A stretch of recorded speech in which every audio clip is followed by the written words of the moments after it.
If you've ever wanted to know how to make this, you found the right video. I've got some great looking ingredients here. This is a beef jerky recipe, folks. Beef jerky, really good tasting stuff. I've eaten so much beef jerky in my life, I can't see straight. And there are many different flavors of beef jerky I love. Okay, and you've seen them at the store. You see all those different options on beef jerky. So this is going to be one of those options. It's going to be a marinade that I make that's just a really good beef jerky marinade. It's sort of like a cross just between a basic soy sauce marinade and a teriyaki. And the flavors of it lend that direction. Okay, so it's going to make a really good tasting beef jerky here, number one. Number two, I like black pepper on mine, and in this recipe we're going to use it, but you can leave it off because of the way I do it. And the next thing we're going to get into is the cut of meat you use, but more important, how you slice that cut of meat. I went out and just got a brisket. I got a brisket because when I went to the store to look for meat for this recipe, my choice, in my mind, my choice was going to be what they had on sale. They had this on sale, okay, and the price was reasonable enough. So I went ahead and purchased this, and we're going to turn it into beef jerky. Now, I recently watched a video that said beef jerky is a scam. And I thought, okay, well, let's listen to this and see what they say, find out what's going on. I listened to his presentation, and you know, at the end of it, I'm thinking, well, it's possible maybe beef jerky is a scam. Well, I don't mean making it. I'm talking about when you go to the store, the amount of money you spend for such a small amount of beef jerky.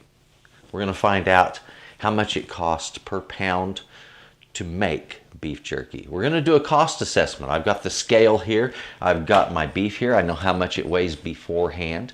We're going to trim it, so I'm going to remove a lot of fat. That's going to increase the cost of the beef right there. At the end of that fat trimming, we'll do a cost analysis of how much the beef cost before I start, because like I said, when I remove the fat, raises the cost of the meat. So we have to refigure how much it costs per pound or ounce or gram or whatever at that point.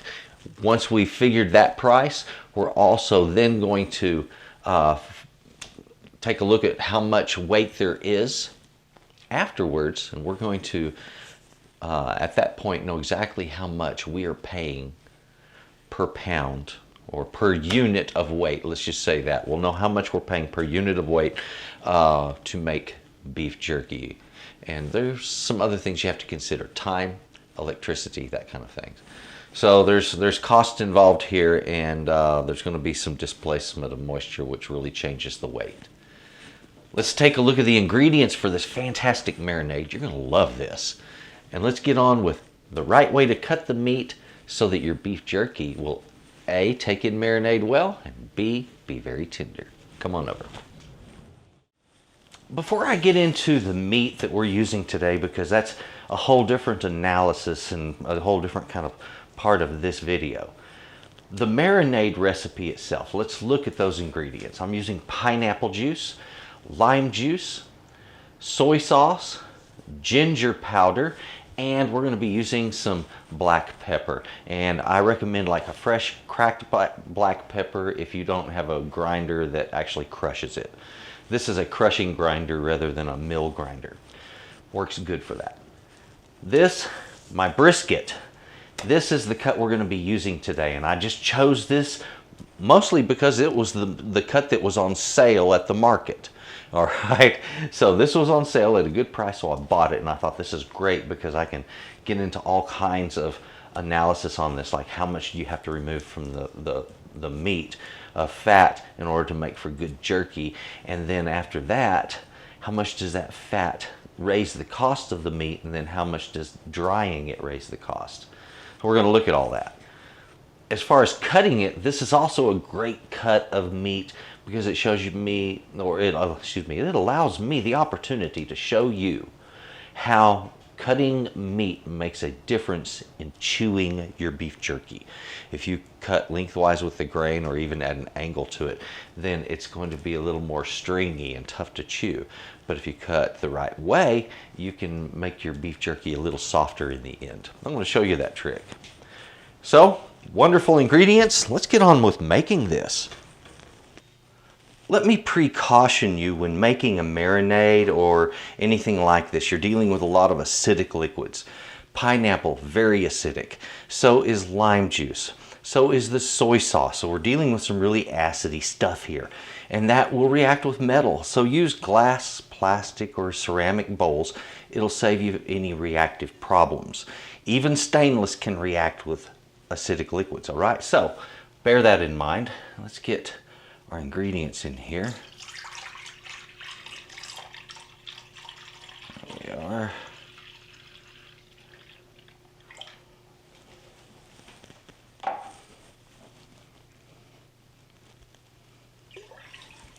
Lime juice, soy sauce,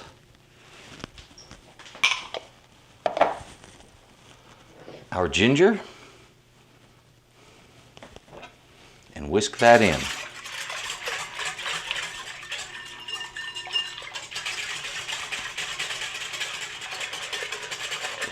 Ginger powder a lot of times will want to just set up on the top, and it can fight you a little bit, so give it a moment. And that's one of the reasons I like to just go ahead and mix this in advance. It gets that taken care of, all right? So there we have this. Now if you notice, I haven't put any black pepper in there. The black pepper, honestly, it works better, it tastes better if you put it on the meat right before you dry it. I have a very large cut of meat here, and I chose this because I thought it would be a fun lesson in how to separate muscles, how to trim meat, and how to get it prepared for a job like, or an item like beef jerky. Now before we get into trimming it and separating the muscles, I wanted to mention the grain of the meat and how we cut the meat to make it more tender after it has been dried. If you'll notice, the meat has lines running through it. These lines right here, they're running in this direction right here. You see them very distinctly, okay? And that's one of the reasons I chose this cut, was this is very obvious in this cut. All right, so we have the grain of the meat running this way. So if I start on this corner and make cuts this way, the grain of the meat being long running through my beef jerky is going to make the beef jerky very difficult to bite through, very tough, very hard to chew, and it will be a much less pleasurable experience. If I cut my meat this way, directly across the grain, then the grain pieces in my beef jerky will be very, very short. And they will pull apart the same way this stuff pulls apart. See, it's already starting to. So it bites off easily when you bite it. And that is the idea of cutting the meat the right way. So that's the first thing I wanted to talk about. Second thing was, how much is this sucker going to cost? Okay, now let me get the exact numbers on this. I kept them. I kept my original label for this for one reason, so that I could tell you exactly what we're starting with. 10.42 pounds of beef. That is our starting number. I'm going to trim off all of the fat and separate the muscles, and we're going to reweigh it after we find out how much of the meat we're actually using in the beef jerky. Okay, so there's going to be a cost analysis to start with, and then once we have a price per pound of the product we're actually using, we will then move on to how much it's going to cost after it has been dried. Okay, but let's start with $2.79 per pound. This is a select cut, okay, and it's not the expensive stuff. And it's good because you don't need too much fat, and this cut is already fatty enough. I have a total of 10.42 pounds here. So this price is going to go up probably to about $3.79 easily. We'll see, we'll find out. Make sure you have a scale if you're going to do this comparison yourself, or just trust in mine. I have a scale rated to 11 pounds, so it should easily handle what we're going to do here. But I have to have some way of getting that much meat on it. And what I'm going to do is I'll use a simple stainless bowl like this to measure and weigh the meat in. And then, and of course, I'll zero the scale with the bowl. After that, we'll then find out exactly how much meat. So let's start by trimming this thing. Get my scale out of my way. Now before I trim any meat, I want to make sure that that meat or the knife is extremely sharp.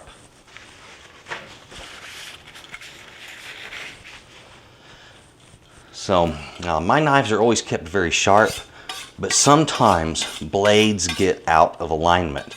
And that's the reason we do this. It's just to pull the blade back into alignment. And I have a video on sharpening knives and what this does to it and how and why. So check that out. All right. Now, how you start is your business, but I usually just go with the very first thing I see. So I've got a big old chunk of fat that I'm going to have to remove from this. Now, always be careful when you're cutting. If you notice the direction of cut, always do yourself the favor of cutting away from yourself. Try not to cut too deep, but some of these portions of fat are going to be really thick on a brisket. I don't want any thick cuts of fat like that anywhere on my beef jerky because it doesn't work well for beef jerky, okay? Let's make that real simple right there. So this is part of fat that runs in between this muscle and this muscle. You have this muscle, which it controls direction of the leg from side to side, and this one controls direction of the leg from front to back. And this is the pectoral muscle of the cow. So when you look at the front of a cow, in between his front legs, you see two lobes hanging down. That's that right there, folks. That's what you're looking at, all right? Now right here, remove some of this outside that's sticking out. Now you can cut inward because that runs right in between those two muscles. So you see how I cut really deep on that and it didn't hurt a thing? All right? That's simple. Now if I lose a little bit of meat here and there like this, trust me, it's insignificant in this game, all right? So don't let that bother you. Don't lose any sleep on it, okay?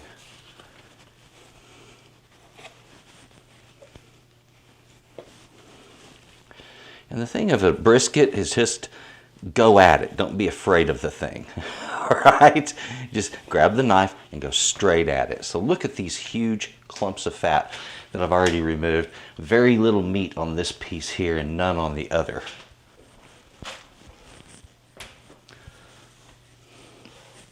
So what I have, this other muscle that converges right across here. All right, now.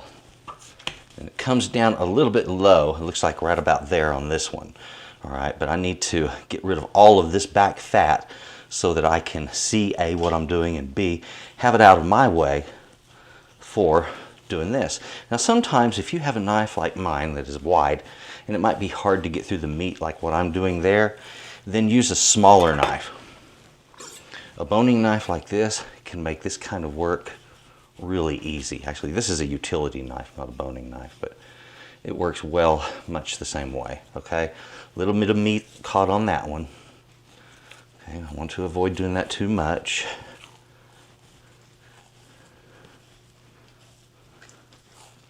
All right, looky there.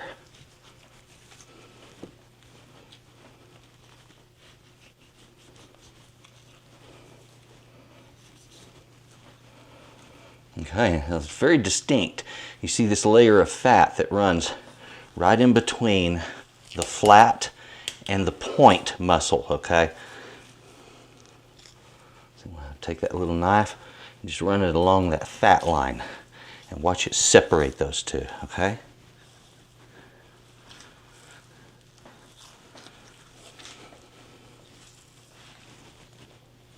And remember, we're not butchers, we're chefs. So take your time at this. Don't get in a big rush about it. Don't get nervous or uneasy about it. Just go at it. And remember, sometimes you cut a little meat. It won't hurt it.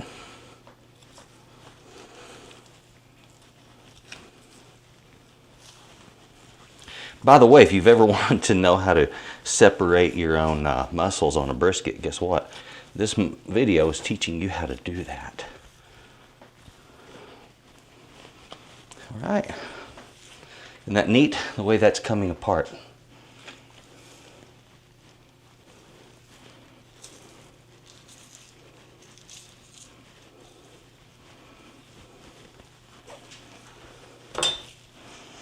Okay, now right here, where these muscles join, so I need to come across there.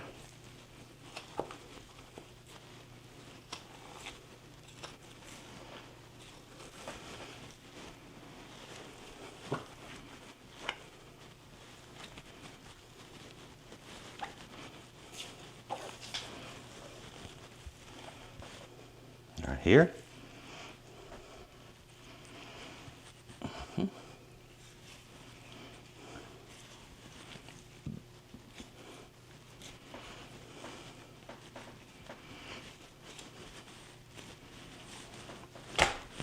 There they are, folks. Your flat and your point right there. You have two separate cuts, and both being very, very viable and very good for this. So what I need to do is remove all this excessive fat from the point, which, by the way, is the fattiest part of the whole thing. The flat here, once it's cleaned up on this side, is usually very, very lean running up through the inside of it. So you have a good cut for that. But as you've seen, we're going to be removing a lot of fat here. There's plenty of it to go through. The first thing I want to do is just push him to the side. It doesn't matter which one of these you start with, just go at it. As I mentioned before, don't be afraid to cut into it some. Okay? And just follow the fat down the meat, trying to run your knife high so that you don't remove too much at any point.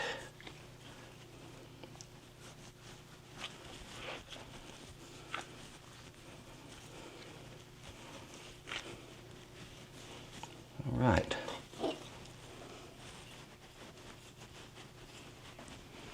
This other stuff can also be trimmed down, cooked up for your dog, all right? If you have animals, or you can save it as stew meat, it'll work. So as you see, I'm not being any too careful with leaving any of the fat behind on this cost analysis, all right? That's not my goal. The goal of the cost analysis is to be as realistic to what this stuff actually costs to make as absolutely possible. All right, and that's the whole idea here. You see, I'm not sure how the numbers are going to come out. I'm really not. But what I do know, I chose a very fatty cut of meat. I did that quite on purpose. All right, and that fatty cut of meat is going to indicate to us the worst circumstances, the most expensive circumstances for this. You notice some of the meat has really, the grain is coming right apart on it. Not too much of a shock. And I want to say this is not my favorite cut to make this dish with, all right? Beef jerky I've made with sirloin. I think the sirloin is too lean. I have made it with round, which is a very good balance of fat to meat. Very good cut for that. So whether you go with your upper or your inner round, that's both a good cut. Okay. Even an eye of the round will work for this. It's a little on the lean side, but it will work.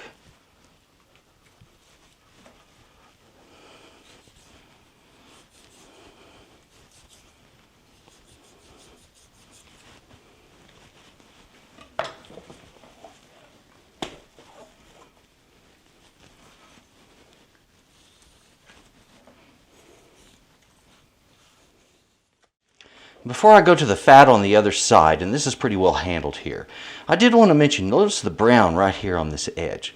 What this is a result of is wet aging, okay? This is when it's set up in the package for a while and it's aged. And it's not a bad thing. It gives it some enzyme buildup in the meat that helps to tenderize it. Not a bad thing.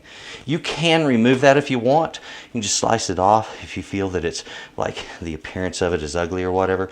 But honestly, it's not going to affect your beef jerky in the least. So you can leave that there and it's perfectly fine. So if you'll notice, the split side on this still has its fat, all right? And that is, you know, of course, because we haven't had a chance to get to this side yet. But on the flat, you have only one side as a general rule to trim. If you have to trim the top side of it, that's kind of unusual. It happens, but it rarely ever is there very much there to cut. All right, so keep that in mind. Now, if you'll notice when I go at this, that I always use a broad stroke, okay? And even if I cut into the meat just a little bit, I still do that. That long stroke really helps to give you a nice smooth look after it's said and done, like we have here. All right? So don't be afraid to go at it in just that way. And by the way, if you've ever been interested in how to clean your meat, to prepare it for other dishes, well, this is it right here, folks. That's all there really is to it.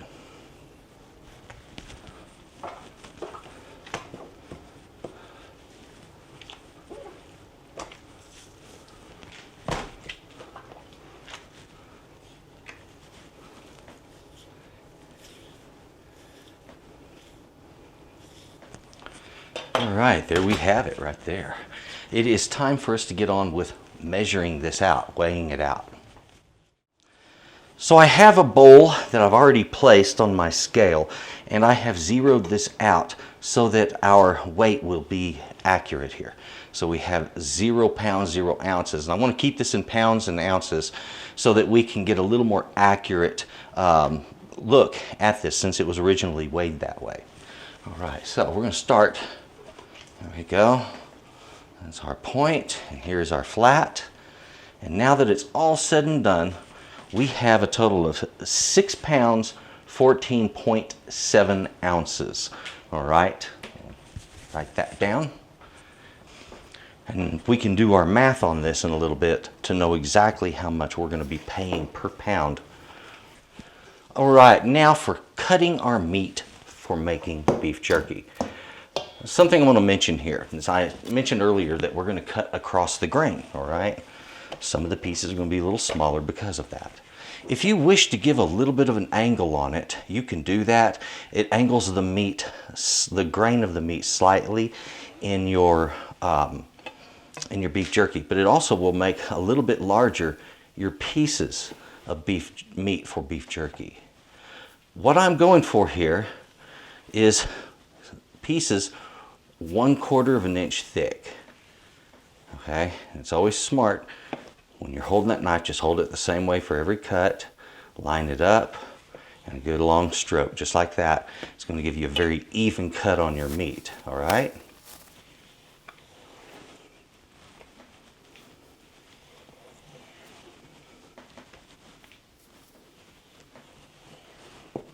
So go ahead, just get yours cut the exact same way all the way through. Now some of these pieces are going to get really long, and if you want to split this in half at that point, it's not going to hurt a thing. Go ahead and do it. And a lot of times I'll cut into it from both sides until I get down to what I want to use. If you have any of your pieces that come out too thin in a spot or two, don't worry about that. That happens sometimes when you're cutting these. There will be some pieces that we pull out of the dehydrator sooner than others. So now that I get it, so that I'm making really long cuts on both sides, that's when I just go ahead and reduce my meat. But I still cut across the grain after that, all right? And be careful, you don't want to get those pieces of meat too thick, because they will be difficult to dry. They still will. They'll just take a lot longer. So once you get to about 3/8 of an inch thick like that, that's really very difficult to dry. Keep it down like this to your 1/4 inch size. All right. So there's a couple of different ways we can marinate this. I can either just put the beef right down into the marinade in this bowl and marinate all of it.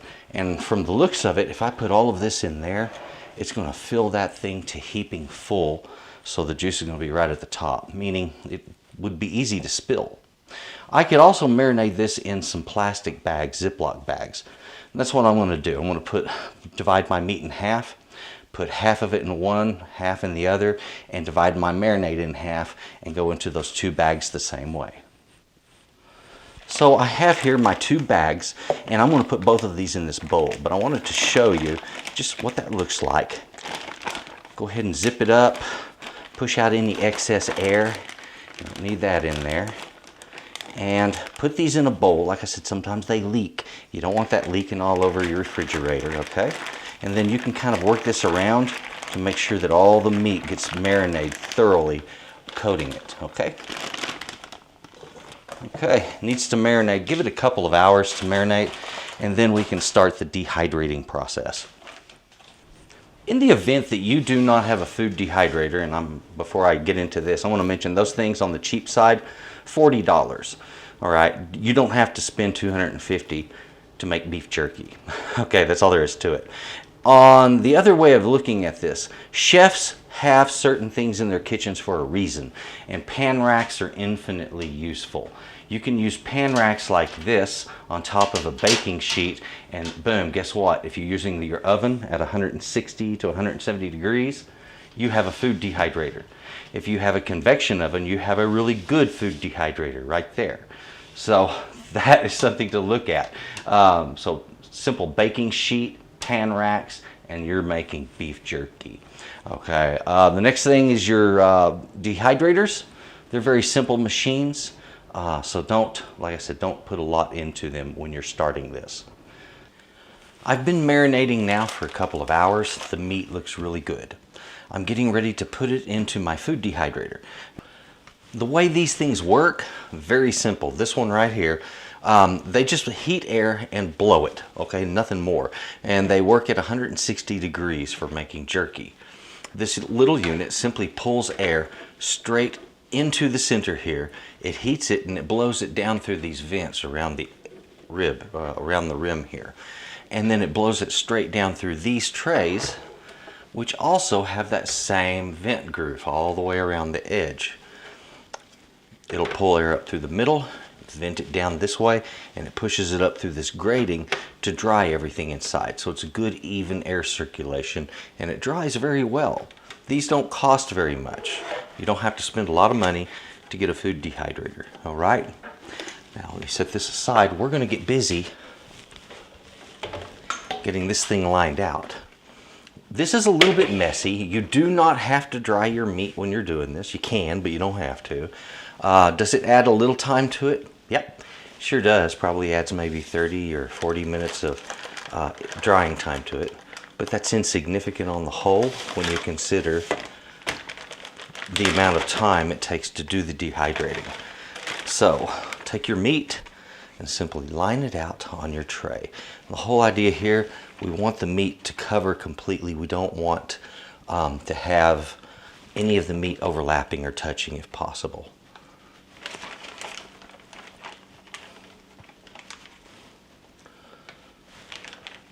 This is the kind of job that gets a little bit messy, so having some paper towels or something like that to catch any drips or spills is a very smart thing to do, okay? Go ahead and do that. Now I'm going to build this up one tray at a time. So I'll completely fill one tray, and then I'll move right into another one, and then another and another, and that way we get them all done that way. After that, that's when I add the pepper, okay? You can do it one tray at a time, but I think it's easier just to do all of them at once.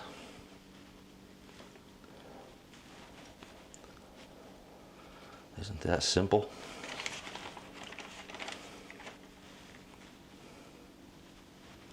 Now, do not overcrowd these trays.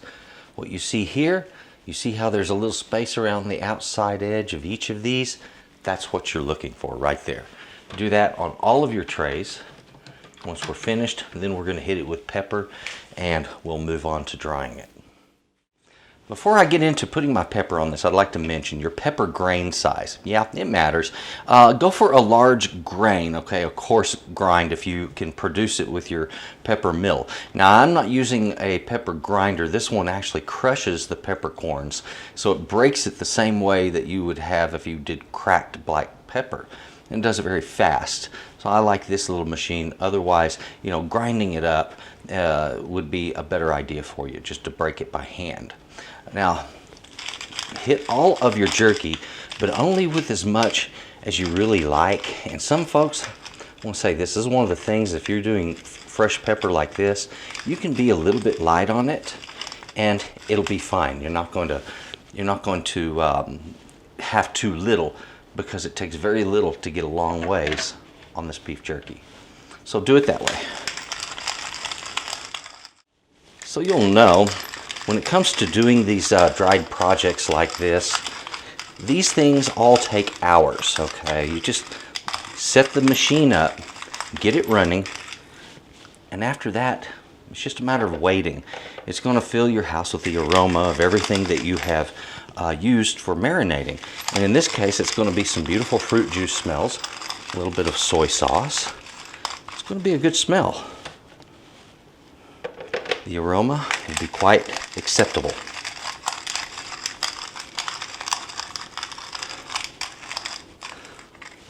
And there it is. The whole thing is now set up, ready to put the top on this and get it dehydrating. There's nothing more to it than that.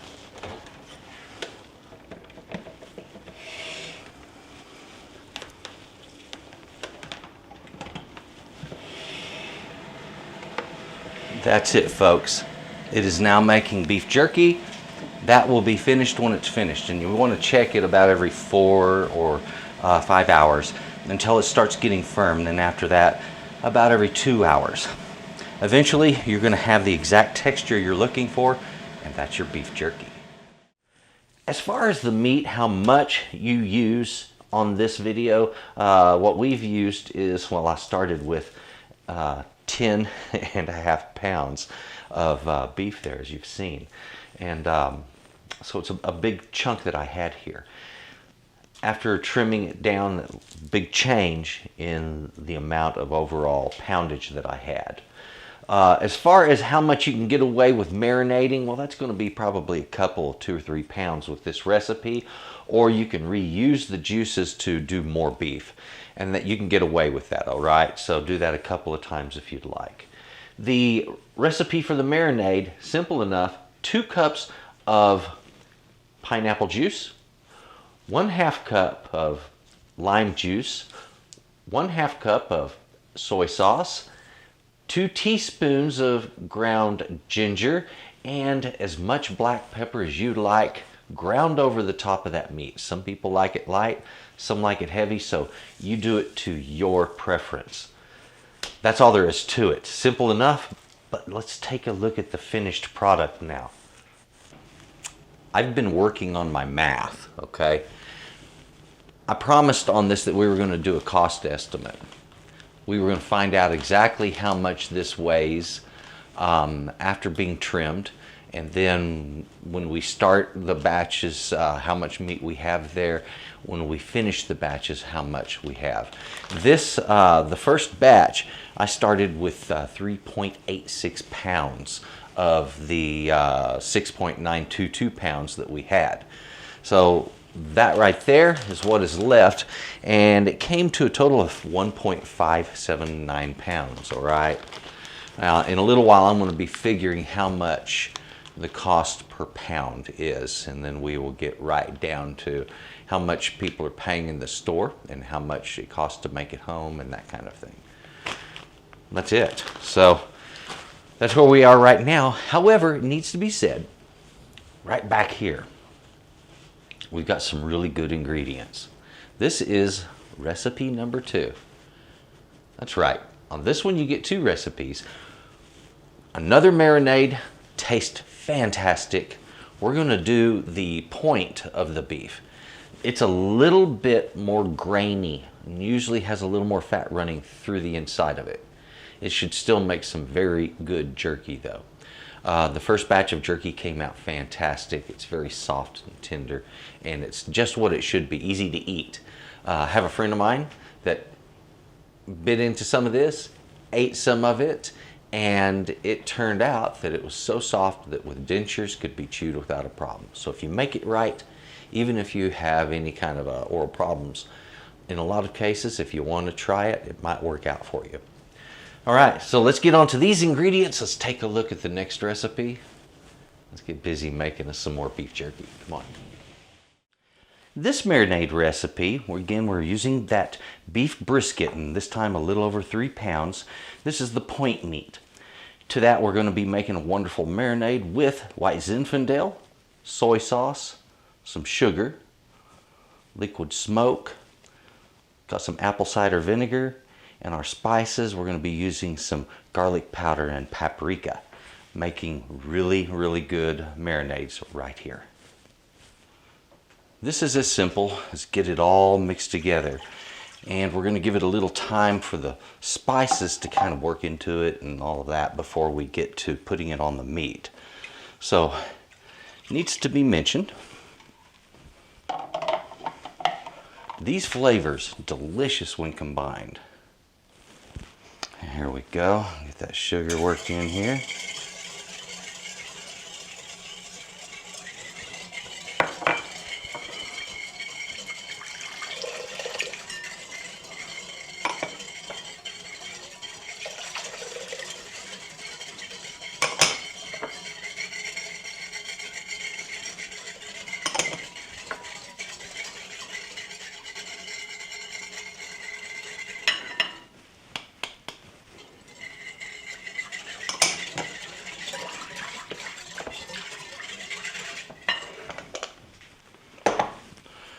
Well, I'll say this right now, this is delicious smelling already. I can't wait to get my meat soaking in this. That's going to taste so good. Now, I'm going to set it aside, let it do its thing while I cut the meat. A couple of things I want to mention before I cut up the meat for this recipe. This is the point meat for a brisket. In other words, it's not the flat, the part you normally see sold in stores. This is the other part they normally grind into hamburger or other stuff. It's a very good meat, but it is also very stringy, so we have to cut it the right way. Now, if you'll notice, this fat or meat is quite fatty, so we have a lot of fat running on the intermuscular fat there. It's not going to be that much of a problem. It does make for a little bit oilier beef jerky in the end. However, it's not unmanageable or unusable.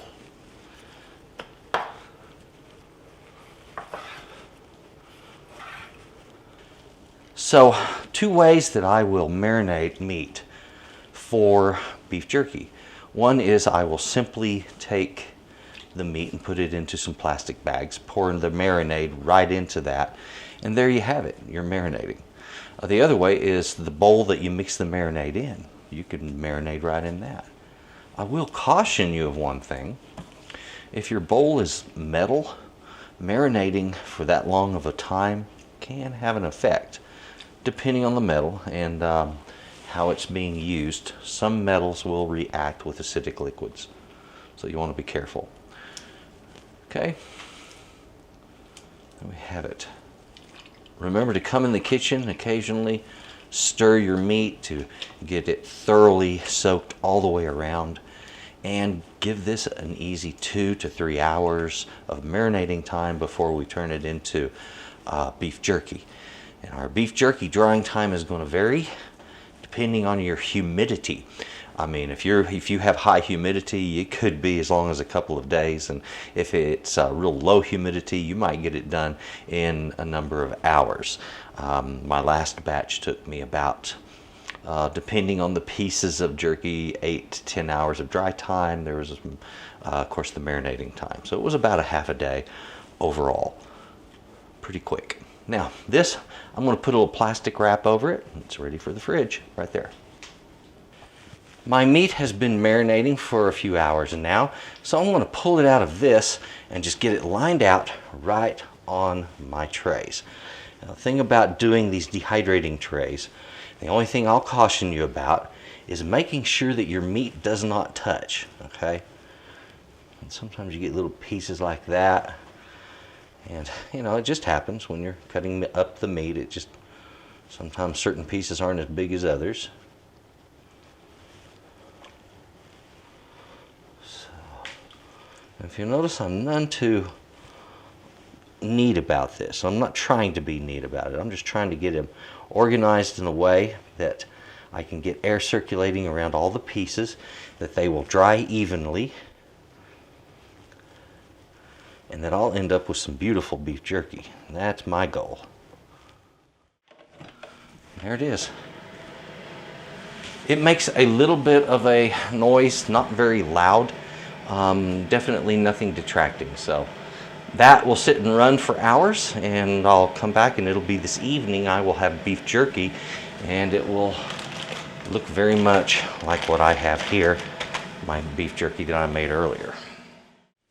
The quantity of everything I used on this recipe starts with this beef. I used the point meat off of a brisket, and that was a little over 3 pounds. On the marinade, I used 1.5 cups of white Zinfandel wine, 1/2 of a cup of soy sauce, 1/2 of a cup of granulated sugar, 1/4 of a cup of liquid smoke. For this one, I used mesquite. I have over here some apple cider vinegar. That's 1/4 of a cup. 1 tablespoon of paprika, 2 teaspoons of garlic, and a little bit of thyme and patience. Folks, very good. Let's take a look at all of this wonderful beef jerky. I have just finished pulling out the last of the beef jerky and cooling it down. This was the point meat, okay? So now that I have it out of the dehydrator, we're going to weigh this out and get some idea of just what we ended up with.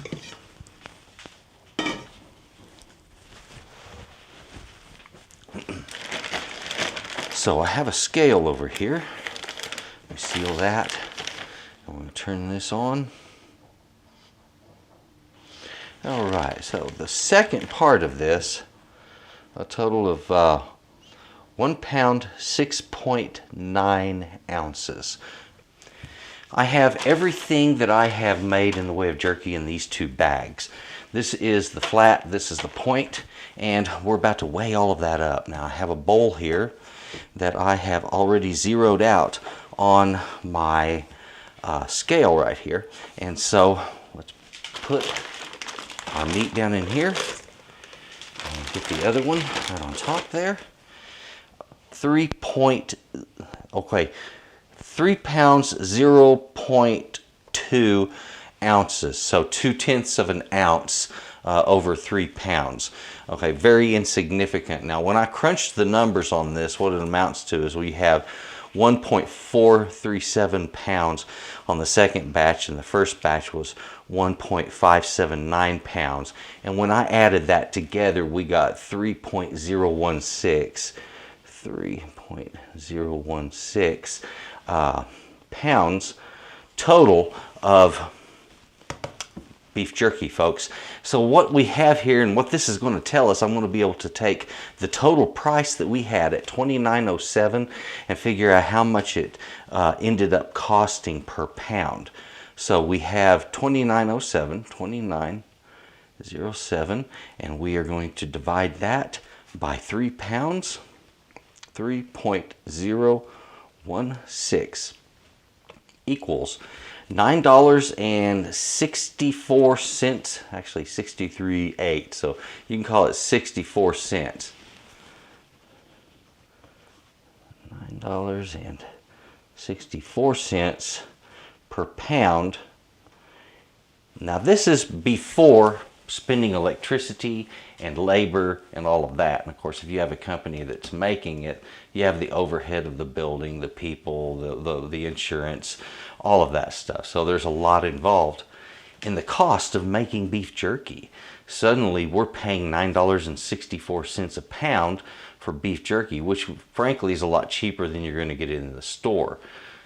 But it's still a very high price. If you figure that price there, let's see, divided by 16, which is how many ounces in a pound, and we are paying 60 cents per ounce on that beef jerky. All right, that's it right there if you're making it at home. Now, if you're buying it, it's going to cost a whole lot more than that, folks. So there's your price comparison on beef jerky right there. Just finished bagging up that second bag. As you've seen, there is a lot of beef jerky here. However, relative to what we started with, which is one big honking slab of beef, that is a whole lot less right there. Although, I want to say, tender, easy to bite, first of all. And that's because of the way we cut it. You're not fighting it. And the flavors. And that one, a lightly fruity flavor. It pulls out the beefy side. I really like that because the beef on this one stands out. However, over here on this recipe, this one has a much more fruity flavor to it, and it's sweet. More like, if you marinated with teriyaki, it would be similar. Not as good, but you know, you have kind of a similar complex of flavors going on. And that's because of the sugar, the the soy sauce, and normally to make a teriyaki sauce you'd put sake in it. Well, we put wine in it. It was just a different kind, and it added to more of a fruity flavor. Very, very good stuff. Try these. I'm going to be munching on this stuff for days. I love beef jerky. Give this a try. You're really going to enjoy it. Take a look in the description box. That's where you're going to find links to my website, where you find the recipes for this stuff. Also, links for my site here on YouTube, which is Texas Cooking Today. If you would take a look at that, and there are a lot of recipes there. And if you don't see what you want, please, in the comments box of one of my videos, write in what you would like me to make. I'll see what I can do for you. Thank you for watching. Please take a look at my website and my recipes. You're going to like those. And folks, have a good day. Bye-bye. I wanted to speak to you for just a moment about my recipes. Now, I put out my recipes, okay? They're on my website. Now, I don't put out your average everyday recipe. You know, I had somebody comment to me recently. He said, why would I do that when they're available everywhere for free? There's a little difference. Those that are for free, and I've printed them out, you have too, little tiny thing in the corner of the piece of paper that's covered with ads most of the time, and then it's not very descriptive. Not mine. Mine are worth having. Okay, so when you get one of mine, it's designed to be printed in such a way that it can be put into like a 3-ring binder. Look at this. Look at the quality on it. Look at how clear this is. The imagery is beautiful. So they can be printed, and this is the way I've designed mine, is so that it can be printed back to back. And then you end up with, you know, a complete recipe that works in a book. And it comes out absolutely beautiful. Pictures that depict everything that you need to do in the recipe. Now, not all of them are exactly that way, but a lot of them are, and I'm getting more and more done this way. And I'm putting a hard push towards good quality recipes that give better instructions than everybody else's. And that's the reason I do them this way. These are designed to have holes punched in them. Let me pull this up and do this with it. Look, 3-ring binder, boom, punch holes in it, you have it right there. Everything's all available for you, okay? So, pardon me, I didn't mean to hit the mic.